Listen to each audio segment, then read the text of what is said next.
आज का topic BEd second semester का सेकेंड यूनिट का है। Second paper learning and teaching, अधिगम एवं शिक्षण, सेकेंड यूनिट का बायोगोस्की के संज्ञानात्मक विचार। यह जैसे कि पहले फर्स्ट यूनिट में पढ़ा था स्किनर का, प्याजे का और ब्रूनर के जो सिद्धांत हैं, उसी प्रकार से बायोगोस्की ने अपने संज्ञानात्मक विचार प्रस्तुत किए हैं। सभी वैज्ञानिकों के अलग अलग मत हैं व्यक्तित्व को लेके और शिक्षा, बालकों की शिक्षा को लेके। तो रूसी मनोवैज्ञानिक लिव सिमनोविच बायोगोस्की का सामाजिक दृष्टिकोण संज्ञानात्मक विकास का एक प्रगतिशील विश्लेषण प्रस्तुत करता है। इनकी मान्यताएं अपने और विचार अलग हैं। तो इन्हें तीन महत्वपूर्ण अवधारणाओं का वर्णन किया है अपने संज्ञान विकास की थ्योरी में। तो इनका पहला है मत कि बालक की ज्ञानवादी कुशलताएं केवल उस समय समझी जा सकती हैं जब वह विकासात्मक रूप में विश्लेषण की जाती हैं और उनकी व्याख्या की जाती है। और दूसरा इनकी मान्यता है ज्ञानात्मक कुशलताएं शब्दों, भाषा और संवाद के प्रकार के मध्यस्थ होती हैं, जो कि मानसिक क्रियाओं को सुविधाजनक बनाने में तथा उन्हें परिवर्तित करने में मनोवैज्ञानिक यंत्रों की तरह कार्य करती हैं। और तीसरी मान्यता है इनकी ज्ञानात्मक कुशलताओं की उत्पत्ति सामाजिक संबंधों में और सामाजिक सांस्कृतिक पृष्ठभूमि में वह अंतर्निहित होती है। इसी प्रकार इनके अनुसार बालक के ज्ञानात्मक कृत्य समझे जा सकते हैं उनकी उत्पत्ति का परीक्षण करके और उनकी पहले से बाद की परिवर्तनशीलता का निरीक्षण करके, और एक विशेष मानसिक कार्य जैसे कि चिंतन को सही रूप में अकेलेपन में नहीं देखा जा सकता है, वरन इसका मूल्यांकन एक पद की तरह किया जा सकता है जो कि धीमे धीमे होने वाले विकास की एक प्रक्रिया मानी जाती है। और दूसरी मान्यता इनकी यह है कि ज्ञानात्मक कृत्य को समझने के लिए यह आवश्यक है कि उन यंत्रों का परीक्षण करें जो इसकी मध्यस्थता करते हैं और देते हैं, और उसे यह विश्वास करने की ओर पहुंचा दिया जाता है कि भाषा इनमें सबसे महत्वपूर्ण यंत्र है। अपनी भावनाओं को व्यक्त करने का सबसे अच्छा माध्यम होता है भाषा, और ये भाषा इसमें एक यंत्र का कार्य करती है। इनकी तीसरी मान्यता है ज्ञानात्मक कुशलताएं उत्पन्न होती हैं और सामाजिक संबंधों में और संस्कृति में।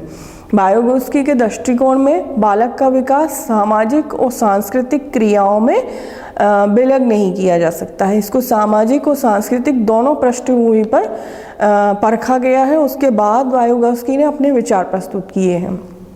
इनका मानना है कि इन्होंने अपने विचार के द्वारा सबको यह विश्वास दिलाया कि व्यक्तियों में तथा वातावरण में ज्ञान का वितरण होता है। इसमें शामिल होती हैं वस्तुएं, शिल्पकृतियाँ, यंत्र, पुस्तकें और वह समुदाय जिनमें व्यक्ति रहते हैं। एक व्यक्ति को ज्ञान सबसे अच्छे प्रकार से उस समय प्रगति की ओर अग्रसर करता है जब उसकी अन्य व्यक्तियों के साथ सहयोगी क्रियाएं होती हैं। तो इसमें समुदाय का बहुत बड़ा योगदान होता है। और बायोगोस्की ने अद्वितीय एवं प्रभावशाली विचार विकास के संबंध के बारे में प्रस्तुत किए हैं। इनका विचार स्पष्ट रूप से इस बात पर बल देता है कि ज्ञानात्मक कृत्य के सामाजिक स्रोत हैं। इन्हीं के सिद्धांत के अंतर्गत समीपस्थ विकास का मंडल आता है। तो बायोगोस्की ने अपने अद्वितीय विचारों को अपनी समीपस्थ विकास के मंडल की धारणा में प्रस्तुत किया है। उन्होंने प्रस्तावित किया कि जब एक बालक एक नई कुशलता सीख रहा है या एक नई समस्या को हल कर रहा है तो उसे यदि एक विशेषज्ञ का साथ मिल जाता है तो वह कार्य को बहुत अच्छे प्रकार से कर सकता है।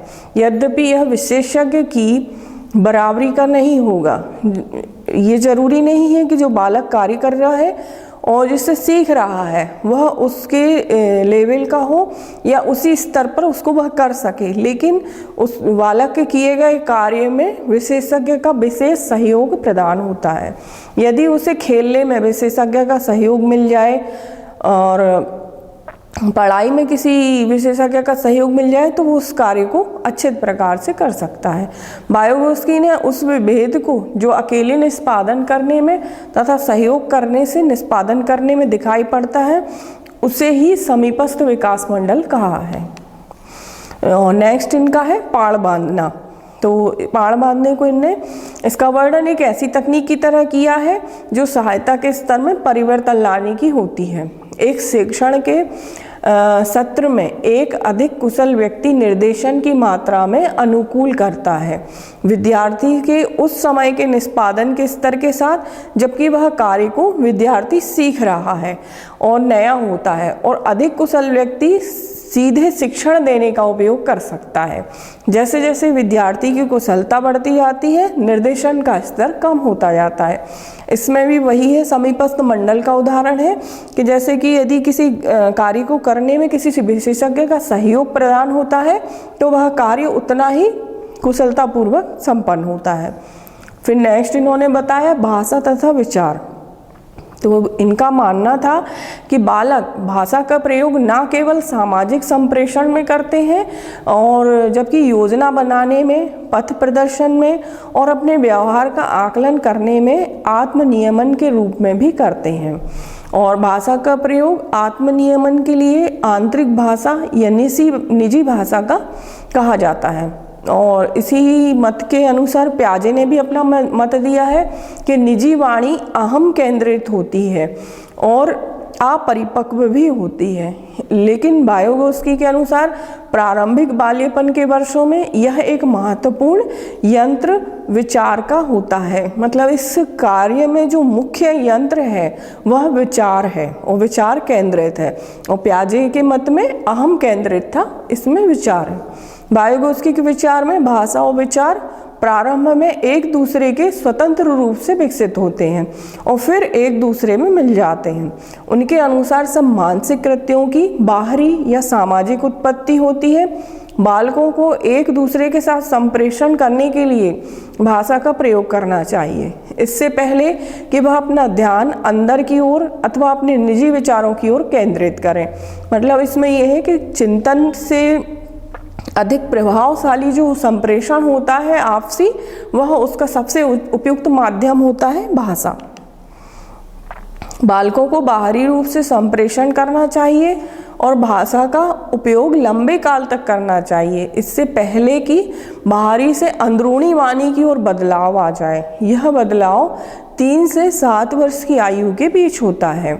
इसमें अपने आप से बातचीत शामिल होती है। कुछ समय बाद अपने आप से बातचीत बालक की दूसरी प्रकृति बन जाती है और वह बिना शब्दों का प्रयोग किए कार्य कर सकता है। जब यह होता है तो बालकों ने अपनी अहम केंद्रित भाषा को अंतर्निहित किया होता है, आंतरिक वाणी के रूप में जो उनका विचार बन जाती है। इसमें यह होता है कि यदि कोई बालक अपनी बात को सामने नहीं रख पा रहा है और अंदर ही अंदर वह स्वयं के विचारों को अंतर्निहित रखकर अपना कार्य कर रहा है, तो उसमें ये होता है कि वाणी का उपयोग ना करते हुए अंतर्निहित भाषा का प्रयोग करता है, जिसमें वह सफल नहीं होता। और वायोगोत्स्की का मत प्याजे के भाषा विकास और विचार प्रक्रिया के संबंध से अलग है। वायोगोत्स्की के अनुसार प्रारंभिक स्तरों पर भी भाषा समाज केंद्रित है, और जबकि प्याजे ने छोटे बालकों की अहम केंद्रित तथा समाज से अलग वाणी को महत्व दिया है। वही दोनों के विचारों में यहाँ विभिन्नता है।